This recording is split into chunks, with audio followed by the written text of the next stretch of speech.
Welcome back, my fellow patriots, to the Save Our Republic daily video series. We are still plunging through the amendments to the Constitution. Today we're going to talk about the 17th Amendment, which actually was something that most people don't know about. If you ask somebody in the street, what's the 17th Amendment? I would suspect you'd get a blank stare, but it is a very important, fundamentally transformative amendment, and I'm about to explain why. You might remember from the Constitution that at the time of the Constitution Convention, the Senate was established to represent the states, and each state in the Senate has 2 senators. Originally it was going to be 1, then they changed it to 2, and basically 1/3 of the Senate is up every 2 years, and each senator has a 6-year term. Originally, the senators were chosen by the state legislatures. So the legislative branch of the state governments would choose who would represent the state in the United States Senate. This was chosen for a couple reasons.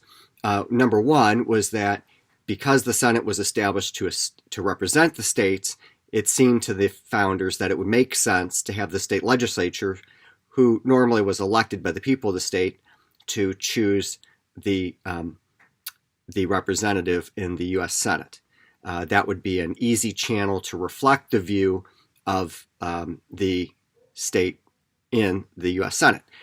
The other way is that, or the other purpose was that it would ensure that there was accountability between the state Senate and House and the U.S. Senate. In other words, because they were chosen by the state legislature, they needed to have concern that the views of the legislative branch of the state governments were represented well in the U.S. Senate. So if you got elected by your state legislature and then started turning around and doing things that your state legislature hated, for example, decreasing the independence of the states, giving more power to the federal government, implementing policies. Let's say you're a blue state and you're voting for red policies. That could all cause great consternation, and so this was a check between the state and the federal government. Then the progressive era came in, and there was a determination by the people through a constitutional amendment process that it would be better to have the representatives or the senators in the federal government be elected by the people at large in each state. So you took it away from the state legislators and put it into the hands of the people. There was, again, a couple of reasons for this, which are diametrically opposed to the reasons that the initial establishment occurred. First, they thought it was unfair to have the state legislatures make that decision for the people of the state because it was an indirect election, and it would be better for democracy, little d, to have the people of the state elect the U.S. senators. Secondly, it would create independence of U.S. senators from the state legislatures, and therefore good policy that might, for one reason or another, infringe upon or change the relationship between the federal government and the state governments could be implemented. There's a third reason, which is that, unfortunately, the U.S. Senate was a plum job, and that meant that there was a lot of politicking behind the scenes and apparently a great deal of corruption, which was happening in the state legislatures to ensure that the U.S. senators, in connection with who would be elected to the U.S. Senate, and this was a good government anti-corruption reform.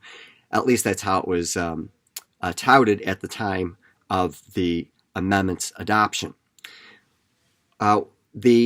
So this is a mechanical change, but it has had a real substantive effect between how the states and the federal government interact. Because basically, since that progressive era has happened, what the policy that has been implemented has been very much tilted towards giving the federal government more and more power, the state governments less and less power, and there's been a number of mechanisms other than the 17th Amendment that has enabled that to happen, but that hedge, that check, that protection that was built into the original Constitution in connection with giving the state legislatures' control over who would represent them in the U.S. Senate has been removed, and it's been a much easier proposition for independently elected U.S. senators to not care so much about the effect on a state government versus what was happening originally.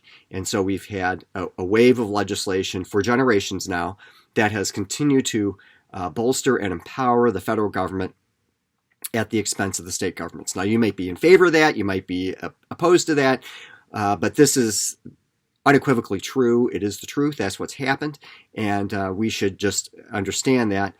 And perhaps in connection with voting for senators in the future, you might consider, and kind of put in the back of your mind, is this person someone that is going to help embolden that continued change towards, that march towards giving more power to the federal government, or is this someone that might be more concerned about federalism and hedging and limiting the expansion of the federal government?